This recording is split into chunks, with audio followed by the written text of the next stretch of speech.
एक बैट्समैन, सिर्फ एक बैट्समैन काफ़ी होता है पाकिस्तानी टीम को शिकस्त देने के लिए। चाहे मेलबर्न क्रिकेट ग्राउंड में विराट कोहली हो, अनबिलीवेबल सिचुएशन से अपनी टीम को निकाला था, शानदार 82 रन बनाए थे, पाकिस्तान के हलक से मैच को छीन लिया था। वही कारनामा आज अंजाम दिया। हैरी ब्रूक ने, इंग्लैंड टीम के कप्तान, नंबर 3 की पोजीशन पर बैटिंग करने आए, बिल्कुल सर पे कफन बांध कर आए थे, बेखौफ होकर खेल रहे थे, आते साथ ही अपनी शॉटें चला रहे थे, बिल्कुल चला कर खेल रहे थे, बिल्कुल पाकिस्तानी खिलाड़ियों को मौका नहीं दिया। और एक तरफ से विकेटें गिरती जा रही थी और दूसरी जानिब से हैरी ब्रूक थे जिन्होंने बिल्कुल भी नहीं डरा पाकिस्तानी बॉलर्स का, कोई प्रेशर नहीं लिया। शाहीन अफरीदी हो, जो मर्जी बॉलर हो, सलमान मिर्जा को आते पहले ओवर में छक्का भी मार दिया, दीगर बॉलर्स की भी खूब पिटाई की, मोहम्मद नवाज को पावर प्ले के अंदर 18 रन बटोर लिए। और हैरी ब्रूक एक तरफ, पूरी इंग्लैंड की टीम बैटिंग एक तरफ, एक हैरी ब्रूक पाकिस्तान से काबू नहीं आया। और हमेशा की तरह यही हुआ कि एक बल्लेबाज, सिर्फ एक बल्लेबाज काफ़ी होता है पाकिस्तानी टीम की खटिया खड़ी करने में। इस वर्ल्ड कप में अगर देखा जाए तो भारत के खिलाफ जो मैच था, एक ईशान किशन पाकिस्तानी खिलाड़ियों के, पाकिस्तानी बॉलर्स के हाथों से मैच छीन कर ले गया। आज मुकाबले में हमें देखने का मौका मिला कि एक हैरी ब्रूक जो है पाकिस्तानी खिलाड़ियों के हाथ से मैच छीन कर ले गया। हैरी ब्रूक ने शानदार 50 गेंदों पे 100 रन बनाए, 51वीं गेंद पे यॉर्कर मार के उनको शाहीन अफरीदी ने आउट किया। सवाल यह है कि ये यॉर्कर्स पहले किधर थे आपके सर? ये आपके यॉर्कर पहले किधर थे? अब शाहीन अफरीदी ने तो पहले 3 ओवर में अच्छी बॉलिंग की, 3 ओवर में 3 विकेटें ले ली। अब हम शाहीन को भी यहाँ पे कोई इल्ज़ाम नहीं देंगे, लेकिन बात है कि दूसरी जंग से सलमान मिर्जा पिटते रहे, फिर हैरी ब्रूक के सामने भी शाहीन अफरीदी ने इतनी ज़्यादा बॉलिंग की, उस टाइम पे इनको यॉर्कर याद नहीं आए। जब सेंचुरी कर ली हैरी ब्रूक ने, तब इनको यॉर्कर कराना याद आए। 55 स्कोर पे चौथी विकेट भी इंग्लैंड की आउट हो गई थी। 165 का आप टारगेट चेस कर रहे हो। उस्मान तारिक ने शानदार ओवर कराया था, विकेट भी ले गया था। उस्मान तारिक 8वें ओवर में आया था और विकेट भी ले गया था। उसके बाद उस्मान तारिक को अगले 3 ओवर बॉलिंग से हटा दिया गया और 8वें ओवर के बाद over number 9, over number 10, over number 11, इन 3 ओवर में 36 रन बने और कोई विकेट भी नहीं गई। एक आपका छोटा टोटल आप डिफेंड कर रहे हो और आपके 3 स्पिनर जो हैं वो क्या कहते हैं, आपने उनको, उस्मान तारिक मेन स्पिनर को बॉलिंग से हटा दिया और दूसरी जानिब से 36 रन पड़वा दिए आपके बॉलर्स ने, आपके स्पिनर्स ने। मैं समझता हूं वो एक फेज था जहां पर पाकिस्तान मैच हार गया, क्योंकि उसके बाद इंग्लैंड को फिर आराम से सुकून से रन बॉल वाले हिसाब में ही खेलना था और इंग्लैंड ने वो काम बखूबी किया। और आखिर में हैरी ब्रूक के आउट होने के बाद मैच थोड़ा सा फंसा, लेकिन मैच खत्म हो चुका था। वहां पर फंस जाते, वहां पर कोई आपको मिरेकली मैच जितवा सकता था, लेकिन आप अपनी खराब कप्तानी की वजह से ऑन फील्ड ये मैच हार गए। जब उस्मान तारिक का ओवर अच्छा चल गया था, आज आप उस्मान तारिक को 8वें ओवर में बॉलिंग पे लाए। अमूमन उनको आप 11-12 ओवर में लाते हो। सब कह रहे थे कि आप गलत करते हो, उस्मान तारिक को जल्दी बॉलिंग पे लाओ। आपको उस्मान तारिक को जल्दी आप बॉलिंग पे आज लाए, विकेट भी उन्होंने हासिल की। फिर अगले 3 ओवर तक उस्मान तारिक को क्यों बॉलिंग से हटा दिया गया? क्यों इंग्लैंड की टीम को, इंग्लैंड के बल्लेबाजों को खुल के खेलने का मौका दे दिया गया? आपने जब 4 विकेटें ले ली थी, आप क्या आखिर के ओवर के लिए सोच रहे थे कि उस्मान तारिक को बचा के रखेंगे? वहीं पे उस्मान तारिक को ओवर कराए जाते, या तो उस्मान तारिक के ओवर में ये होता, या तो उनको विकेटें मिल जाती। विकेटें नहीं मिलती तो उस वक्त वो रन भी रोक लेते। और आपका जो 11 ओवर में इंग्लैंड ने 99 कर लिया, 8 ओवर में 55-56 रन के बाद, हो सकता था कि वो वहां से 8 ओवर में, 11 ओवर में जो है 99 की बजाय 89 या 79 पे होते, तो फिर उनके लिए आखिर में मारधाड़ का चक्कर होता जहां पे वो शॉट्स मारकर आउट हो सकते थे। क्योंकि हमने देखा हैरी ब्रूक के अलावा कोई भी खिलाड़ी इंग्लैंड का पाकिस्तानी बॉलर्स के आगे ज्यादा देर तक टिक नहीं पाया। हैरी ब्रूक के 100 रन निकाल दिए जाएं तो पीछे हाईएस्ट स्कोर विल जैक्स के 28 रन बचते हैं। इसका क्या मतलब है कि कोई भी बल्लेबाज इंग्लैंड का हैरी ब्रूक के अलावा जो है पाकिस्तानी बॉलर्स के आगे कंफर्टेबल नहीं था। और आपने हैरी ब्रूक को आउट आपसे नहीं हो सका। चलो आप उस्मान तारिक के वहीं पे ओवर कंप्लीट करते, 8वां ओवर उस्मान तारिक ने किया तो over number 10, over number 12, over number 14 यके बाद दीगरे आपको चाहिए था उस्मान तारिक को देते, ताकि वहां पे उनके रन्स का फ्लो तो रुकता। फिर आखिरी 6 ओवर में अगर 60-65 रन इंग्लैंड को चाहिए होते, फिर वो एनीवंस गेम थी, वहां पे आपके फास्ट बॉलर आके करते, क्योंकि 3 ओवर फिर आपके सलमान मिर्जा के रह जाते, एक शाहीन अफरीदी का रह जाता, 2 आप बीच में स्पिनर वहां पे चला सकते थे। लेकिन बहुत ही पैथेटिक किस्म की कप्तानी की एक बल्लेबाज ने, सिर्फ एक बल्लेबाज हैरी ब्रूक ने पाकिस्तान के हाथ से मैच छीन लिया और फिर पाकिस्तान को दिखाया कि सर 4 विकेटें भी अगर 55 पे आउट हो जाए तो रन्स का फ्लो नहीं रोकना चाहिए। पाकिस्तान की स्पिनर इंग्लैंड से स्पिन नहीं खेली जाती। तो इंग्लैंड के बॉलर जो थे उन्होंने आज पाक के जो उस्मान तारिक को थोड़ी शुरू में रिस्पेक्ट दे के खेला, शादाब का पहला ओवर भी संभल के खेला, बाद में उन्होंने फेंटी लगाई आपके स्पिनर्स की। पावर प्ले के अंदर तो नवाज को उन्होंने 18 रन बना दिए। तो आपने जो है ना एंड पे आप ये कहोगे हमने मैच फंसा लिया था, 8 आउट कर लिए थे, सर वो उन्होंने खुद ही एंड में विकेटें थ्रो की हैं जल्दी रन बनाने के चक्कर में। आपका क्या ख्याल है कि 3 ओवर में जब 10 रन रह गए थे 4 विकेटें इंग्लैंड के हाथ में थी, वो नहीं कर सकते थे। वो तो उन्होंने फिर अपने स्टाइल में छक्के से मैच जितवाने के चक्कर में वहां पे अपनी 2 विकेटें गंवा दी, वरना वो तो 3 ओवर में 10 रन तो एंड पे आराम से हो सकते थे।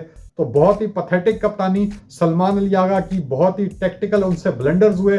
फील्ड में पाकिस्तानी आज बहुत स्लॉपी नजर आए, कहीं पे चौके मिस कर रहे हैं, कहीं पे दुक्के उनसे बन रहे हैं। तो 13-14 डबल रन भागकर ले लिए इंग्लैंड की टीम में, इतने ज्यादा पाकिस्तानी टीम फील्ड में स्लॉपी थे। तो 8वें ओवर की 9वें ओवर की बात है, शादाब का ओवर था आई बिलीव कि जब उनको खिलाफ शॉट खेली थी सैम करन ने, शाहीन अफरीदी लॉन्ग ऑन तो फील्डिंग कर रहे हैं और इतने लंबे कद के हैं और गेंद उन टप्पा खा के उनके ऊपर से निकल के उनको गेंद उनसे रोकी नहीं गई और चौका करवा दिया। उसके बाद फिर आगे शादाब का, साइम अयूब का ओवर आता है, उसमें रन पड़ते हैं। मुसलसल लेग पे बॉलिंग कर रहे थे, मुसलसल लेग पर बॉलिंग कर रहे थे, चौके खा रहे थे, बाउंड्रीज खा रहे थे। शादाब खान को फिर बैक टू बैक छक्के पड़ रहे हैं और पाकिस्तान का जो है ना स्कोर, मैच पाकिस्तान के हाथ से निकलता जा रहा है। तो जहां 8 ओवर में मैच पाकिस्तान की पूरी गिरफ्त में था, पूरी तरह से पाकिस्तान की मुट्ठी में था ये मैच 8 ओवर के इख्तिताम पे, जहां पे 55-56 रन पे 4 विकेटें आउट थी इंग्लैंड की, वहां पे अगले 3 ओवर में नहीं 11 ओवर में मैच पाकिस्तान के हाथ से निकल गया। तो भारत के खिलाफ 2 ओवर में मैच पाकिस्तान के हाथ से निकल जाता है। कहीं पे पाकिस्तान के हाथ में नीदरलैंड के खिलाफ बैटिंग कर रहे होते हैं तो 3 ओवर में मैच हाथ से निकल जाता है, तो वो तो एंड पे एक ब्लाइंडर लगा देता है फहीम अशरफ, तो आप मैच जीत जाते हो। यानी किसी भी क्वालिटी टीम के खिलाफ तो आप मैच जीते नहीं हो, सुपर 8 में पहुंचे हो, एक भी टेस्ट टीम को नहीं हराया आपने, एक भी टेस्ट टीम को नहीं हराया। वो तो शुक्र है न्यूजीलैंड का मैच बारिश से धुल गया, नहीं तो वहां भी आपकी शर्मनाक शिकस्त यकीनी थी।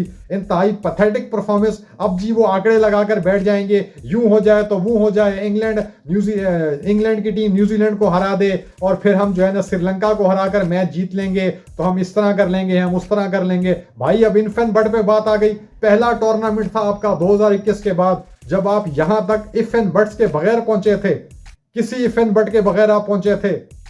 अपने दम पे ये मैच जीतकर आगे सेमीफाइनल के लिए जाना था। एक मैच था आपका सेमीफाइनल्स के लिए खेलने से दूर। बैटिंग आपने बहुत पैथेटिक की। बाबर आजम क्यों उनको भाई भारत के खिलाफ घटिया तरीन नाकामी के बाद भी टीम में बरकरार रखा गया। T20 टीम में बाबर आजम से कहीं बेहतर खिलाड़ी है जो रूट। और आज कमेंट्री के दौरान माइक एथरटन ने लाइव ऑन एयर ये बात की कि जो रूट जैसा क्लासिक खिलाड़ी भी इंग्लैंड की T20 लाइनअप में सेट नहीं होता। आपने बाबर आजम को T20 में जबरदस्ती घुसाया हुआ है। इतना मोमेंटम बना हुआ था, पावर प्ले में 2 विकेटें गई, लेकिन आपने जैसे तैसे 46 रन बना लिए। आगे फिर आपने टुक टुक लगा दी, ठक्का लगा दिया। 24 गेंदों पे 25 रन करके चलता बना बाबर आजम। डॉट पे dot, single single single, boundary नहीं आ रही है। ओवर नंबर 7 से ओवर नंबर 11 तक बाउंड्री नहीं आई। पहले 13 ओवर में कोई छक्का नहीं लगा इन पाकिस्तानी खिलाड़ियों से। ये टीम वर्ल्ड कप खेलने गई हुई है हमारी। करोड़ों रुपया इनके ऊपर खर्च हो रहा है। हॉकी के प्लेयर बेचारे हजारों रुपए उनकी तनख्वाह नहीं होती है। बाहर होटलों के बाहर वो जिंदगी गुजार रहे हैं, अपने बर्तन खुद मांज रहे हैं, सड़कों पे उनको सो रहे हैं, कभी किधर सो रहे हैं, कभी किधर सो रहे हैं। और दूसरी जानिब इन क्रिकेटर्स को करोड़ों रुपया इनके ऊपर निछावर किया जाता है इस परफॉर्मेंस के लिए। इसका आधा पैसा भी हॉकी प्लेयर को दिया जाए तो वो वर्ल्ड कप पे वर्ल्ड कप आपको जितवा कर देंगे। इस चीज के लिए इन खिलाड़ियों के ऊपर इतनी मेहनत की जाती है, आवाम इनसे इतना जज्बाती लगाव रखती है। बहुत ज्यादा डिसअपॉइंटिंग परफॉर्मेंस है।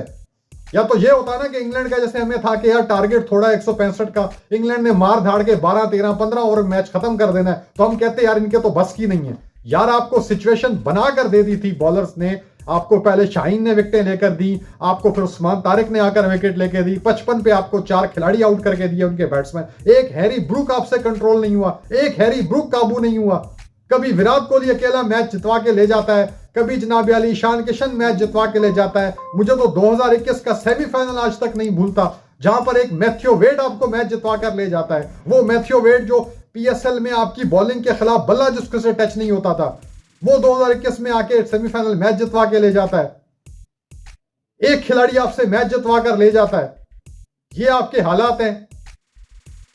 इंतहाई पैथेटिक किस्म की परफॉर्मेंस, बहुत ही डिसअपॉइंटिंग परफॉर्मेंस। और भाई पाकिस्तान का T20 वर्ल्ड कप का सफर यहीं पे खत्म हो गया। अब ये इफ एंड बट्स करना, इंग्लैंड जीत जाए, न्यूजीलैंड को हरा दे, हम श्रीलंका को बड़े मार्जिन से हरा दें, हम स्टिल क्वालिफाई कर सकते हैं, यूं हो जाएगा वो हो जाएगा। भाई इफ एंड बट पे चैंपियन टीमें नहीं बनती। इफ एंड बट से 2010 में आप सिर्फ 2 मैच जीत के सेमीफाइनल में पहुंच तो गए थे, लेकिन सेमीफाइनल में आप फिर एक्सपोज होकर रह गए। क्योंकि आप डिजर्विंग टीम नहीं थे 2010 T20 वर्ल्ड कप की। आपको इफ एंड बट्स ने सेमीफाइनल में पहुंचाया था। 2022 में भी आप इफ एंड बट के थ्रू करते करते फाइनल में पहुंच गए। फाइनल में बिल्कुल आप फ्लैट होके रह गए, बिल्कुल आपको इंग्लैंड ने फाइनल में पछाड़ दिया था, क्योंकि आप तब भी डिजर्व नहीं करते थे वर्ल्ड कप जीतना। इफ एंड बट्स वाली टीमें वर्ल्ड कप जीतना डिजर्व नहीं करती हैं। इंग्लैंड के खिलाफ T20 वर्ल्ड कप मुकाबलों में हारने की, शिकस्त लेने की आपने रिवायत बरकरार रखी। शुरू से ही हमारे बल्लेबाज मैदान पे आते हैं तो एक प्रेशर उनके जहनों पे था कि यार हम कभी इंग्लैंड से नहीं जीते, पता नहीं आज भी जीतेंगे, पता नहीं आज भी हार जाएंगे।